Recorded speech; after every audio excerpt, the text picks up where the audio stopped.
तर आज संपादकीय लिहिण्यात आलं की कडू महाराजांची समाधी. मात्र वरचीकडूनचं म्हणणं आहे, जेव्हा उद्धव ठाकरे राष्ट्रवादी एकत्र विलीनीकरण होतं तेव्हा कोण काय बोलत? काय म्हटले ते? तो म्हणलं की जेव्हा राष्ट्रवादी असेल तेव्हा एकत्रित महाविकास आघाडी कधी कोणाचं तेव्हा कोण काय बोलत? नाही, पण आम्ही कुठे म्हणतो की त्यांच्या विलिनीकरणासंदर्भात आम्ही एक सत्यस्थिती मांडली आहे. आणि राष्ट्रवादीचं कोणते विलिनीकरण झालं नाही, महाविकास आघाडीचं झालं नाही. बहुतेक ते आता दुसऱ्या पक्षात गेल्यामुळे त्यांची भूमिका बदलली असेल, पण हा विषय काय आजच्या चर्चेचा नाहीये. बोला. अशोक खराब प्रकरणामध्ये रुपाली चाकणकर यांच्या बहीण प्रतिभा चाकण यांना ईडीचा समन्स पाठवण्यात आलेला आहे. पण आता याच्यावरती मी काय बोलू?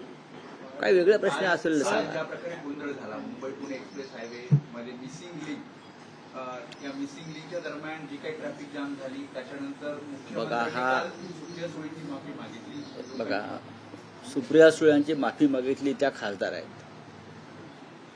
हजारो लोक रस्त्यावरती अडकले होते. ह्याच्यामध्ये मुख्यमंत्र्यांचा दोष आहे का? नाही.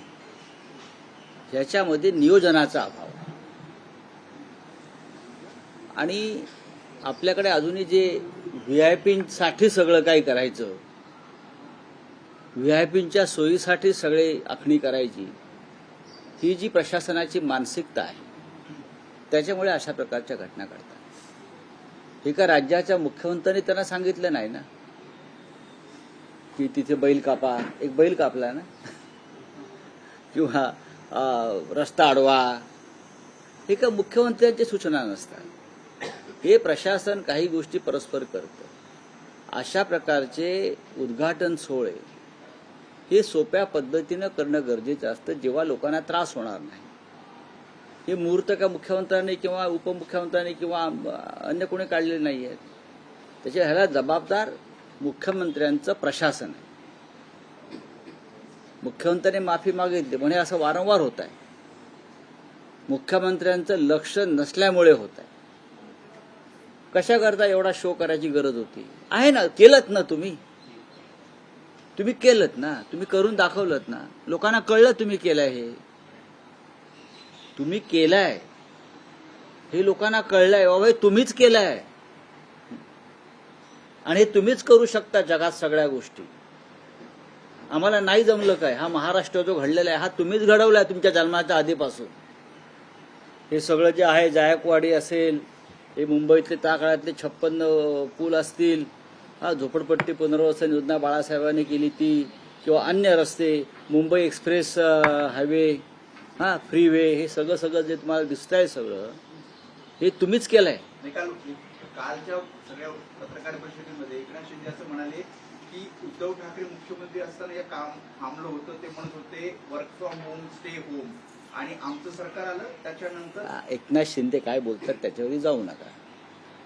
उद्धव ठाकरेंच्या काळामध्ये त्यांच्यासमोर सगळ्यात मोठं आव्हान होतं महाराष्ट्राचं आरोग्य आणि महाराष्ट्रातील जनतेचे जीव वाचवणं.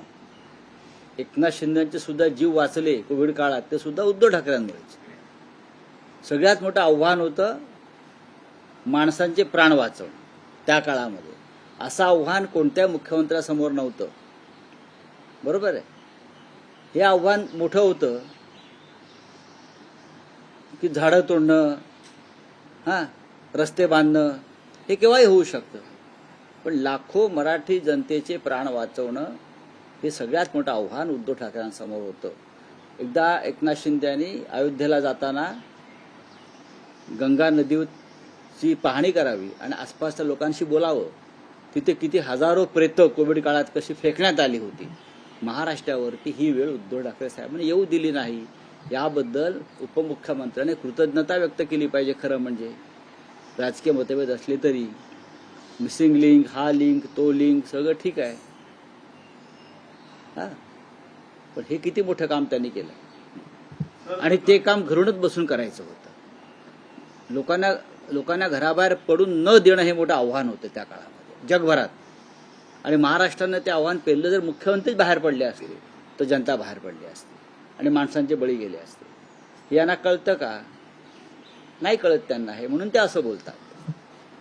काल गॅसचे भाव वाढलेले आहेत. पुन्हा एकदा निवडणूक संपताच गॅसचे भाव वाढले. येणाऱ्या काळात आणखी भाव वाढण्याची शक्यता नक्कीच. प्रवास महागणार आहे,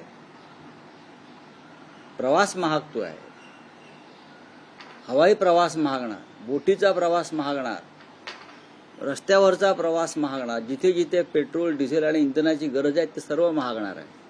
मोदी जे म्हणतात सब कुछ ठीक आहे, ते सब कुछ ठीक नाही. ते फक्त सब कुछ ठीक पश्चिम बंगालच्या निवडणुकांचं मतदान होईपर्यंत सब कुछ ठीक असतं. आता यापुढे नाही.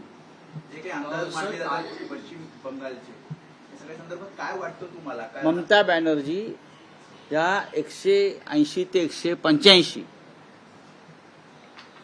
विधानसभा जिंकून बहुमतानं पुन्हा सत्तेत येतात. अमित शहाना आत्मविश्वास आहे? अमित शहाना आत्मविश्वास कोणताही असू शकतो. आत्मविश्वासाला काय कुठलं कुलूप लावलेलं नाही ना, फसफसणारा आत्मविश्वास आहे. माणसानं खोटेपणाचा कळस गाठला की माणसाचा आत्मविश्वास वाढतो. त्यांचा आत्मविश्वासाला झालं काय? पण ज्याने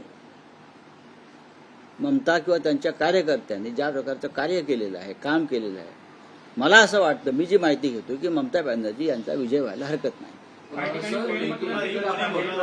एमएसआरडीसीचं एक वेगळं कोइन्सिडन्स पाहायला मिळतंय. तुम्ही त्याच्याबद्दल काल एक्सपोज देखील केली आहे की खासगी जमिनी घ्यायच्या, त्याला ग्रीन करायचं आणि पुन्हा एकदा त्यांना द्यायच्या. हे काही कोइन्सिडन्स नाही, त्याबद्दल तुम्ही असं एक रिक्लेमेशन केलं आंध्रा खाडीत, सिलिंग जवळ 56 एकर जमिनीवर जी हरितकरणासाठी जमीन ठेवली होती, तो ग्रीन झोन होता, तो गौतम अडाणींना देऊन टाकला. बरोबर आहे. आणि आता ग्रीन झोनसाठी इतर जमिनींचं ॲक्विजिशन करतायत. हा काय प्रकार आहे? असं मी विचारलं, हा काय प्रकार आहे? कोणाचे पैसे तुम्ही उडवताय? जी जमीन होती आमची ती तुम्ही गौतम अडाणीला दिली आणि मग आता तुम्हाला नियमानुसार जो ग्रीन झोन तिथे करायचा आहे त्यासाठी तुम्ही इतर जमीन अक्वायर करताय. हा नालायकपणा आहे. सर, बोलिये. काल पाहिलं गेलं की काल जे महाराष्ट्र दिन होता, ज्या हुतात्मा चौकावर सगळे जाऊन इकडे अभिवादन करतात, तिकडे सजवलं देखील जास्त गेलं होतं. याबद्दलचा प्रश्न मनसे अध्यक्ष राज ठाकरेंनी उपस्थित केला. कशा गोष्टीकडे बघतात? काल मी काय वेगळं सांगत होतो? आपण जाऊन अवस्था बघा कसे तडे गेले आहेत. हुतात्मा स्मारकाला तडे गेलेले आहेत. आपण जाऊन पहा, मी काल सांगितलेलं आहे. महाराष्ट्र दिनाविषयी आस्था असायला पाहिजे ना. तुम्ही त्या मिसिंग लिंकला गेलात, हो, काय सी लिंक मिसिंग लिंक हे सगळं ठीक आहे, पण ज्या 106 हुतात्म्यांनी हा महाराष्ट्र निर्माण केला त्यांचं स्मरण करण्याचा कालचा दिवस होता. त्यांच्या स्मारकाला शासनातर्फे, महापालिकेतर्फे सजावट करणं गरजेचं होतं. संपूर्ण परिसर तो केला का? आणि जे त्यांच्या पक्षामध्ये स्वतःला स्वयंघोषित शिवसेना म्हणून जे बसलेले आहेत, बाळासाहेब ठाकरेंचे विचार वगैरे घेऊन असं म्हणतात भंपक लोक, त्यांना तरी असं वाटलं का की आपण केलं पाहिजे? आम्ही शिवसेना आहोत म्हणताय ना अमित शहाच्या कृपेने, मग त्यांनी का नाही केलं ते? आम्ही रात्री 12 वाजता गेलो, आम्ही फुलांची सजावट केली, आमच्या शिवसैनिकांनी केली. सर, सजावट महंगा हो चुका हाँ? है, इलेक्शन खत्म हो गए, एलपीजी महंगा हो चुका है, इस बारे में क्या कहना है? अब सब कुछ महंगा हो जाएगा. जब तक वोटिंग नहीं होता है तब तक सब कुछ ठीक रहता है मोदी के काल में. अब वोटिंग खत्म हो गया है, अब एलपीजी महंगा हो गया, अब पूरा ट्रैवलिंग महंगा हो जाएगा, यातायात महंगे हो जाएंगे, हवाई जहाज की टिकट महंगे हो जाएंगे, सब कुछ महंगा हो जाएगा. और मोदी बोलेंगे ये तो अब अंतर्राष्ट्रीय व्यवस्था है और स्थिति है. कल तो नहीं कुछ नहीं, सब कुछ ठीक है हमारे यहाँ, पूरा भंडार पड़ा है ईंधन का. कहाँ है? कौन पूछते आपको? सर, एसटी सर, के सजावटी ने 200 में कोटी रुपए 15 पोलिंग स्टेशंस पर जो है रीपोलिंग होने वाली है, ईवीएम की गड़बड़ी को लेकर क्या? ईवीएम की गड़बड़ी देश में हर जगह हो रही थी. महाराष्ट्र में हो गई, आसाम में हो गई, लेकिन पश्चिम बंगाल में तृणमूल कांग्रेस के कार्यकर्ता जागरूक है, इसलिए रीपोलिंग हो रहा है. जिस तरह से ममता बनर्जी और उनकी पार्टी चुनाव आयोग के भ्रष्ट कारोबार के साथ संघर्ष कर रही है, तो उनको रीपोलिंग करनी पड़ी है. चलो, तो thank you. Missing link sir, है, तो जैसे मिसिंग मिसिंग लिंक है. लिंक को लेकर जिस तरीके कल से जिस आम तरह नागरिकों को ट्रैफिक दिक्कतों का जाम हुआ सामना था, करना पड़ा. सांसद सुप्रिया ताई भी जो है उस ट्रैफिक में फंस गई. देखिए, एक सांसद फंस गई थी, ये ठीक है, लेकिन हजारों लाखों लोग वहां फंस गए थे. 5-5, 6-6 घंटा, 7-7 घंटा. ये जो शो ऑफ कर रहे हैं हमारे सरकार के लोग, हाँ, उसकी वजह से हो गया। मैं सीएम को दोष नहीं दूंगा, लेकिन उनका प्रशासन जो चमचेगिरी में बिजी है पूरी तरह से, ये चमचेगिरी है कि आप करो ना, सादगी से करो ऐसे प्रोग्राम। लोगों को मालूम है आपने किया है, हमने कहा क्या हमने किया है, आपने किया है भाई सब कुछ। देश के स्वतंत्रता संग्राम में आप नहीं थे, फिर भी आपकी वजह से देश को स्वतंत्रता मिल गई है। महाराष्ट्र के किसी लड़ाई में आप नहीं थे, फिर भी हम कहेंगे बाबा आप थे, आपके लोग मारे गए, हमारे लोग नहीं मारे गए। 106 आपके लोग थे जनसंघ वाले। अरे ये नौटंकी बंद करो। आप कहीं नहीं थे देश के और महाराष्ट्र के संग्राम में, फिर भी आप श्रेय लीजिए, लेकिन लोगों को इतनी यातनाएं मत दीजिए, इतना मैं कहूँगा। सर, इलाहाबाद हाईकोर्ट ने रोड पर नमाज पढ़ने की पीएलए को खारिज कर दिया है, क्या कहना चाहेंगे? ठीक है, ग्रीन जोन पे आपने कहा था कि अदानी को दिया जा रहा है, क्या मामला है? देखिए, जो सीलिंग है वहाँ की 56 एकड़ जमीन जो है, जो ग्रीन जोन के लिए रिजर्व की थी, वो गौतम अडानी को दे दी। और अब ग्रीन जोन तो करना चाहिए नियमों के अनुसार, तो लोगों की जमीन एक्वायर करने का काम चल रहा है। जो हमारी जमीन थी वो गौतम अडानी जी को दे दी।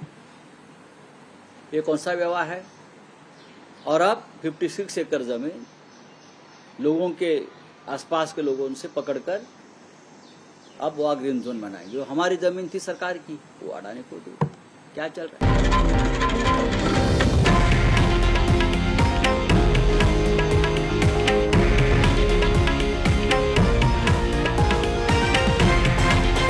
हे आहे देशातील नंबर 1 न्यूज नेटवर्क आणि आपण पाहत आहात TV9 मराठी, एकमेव।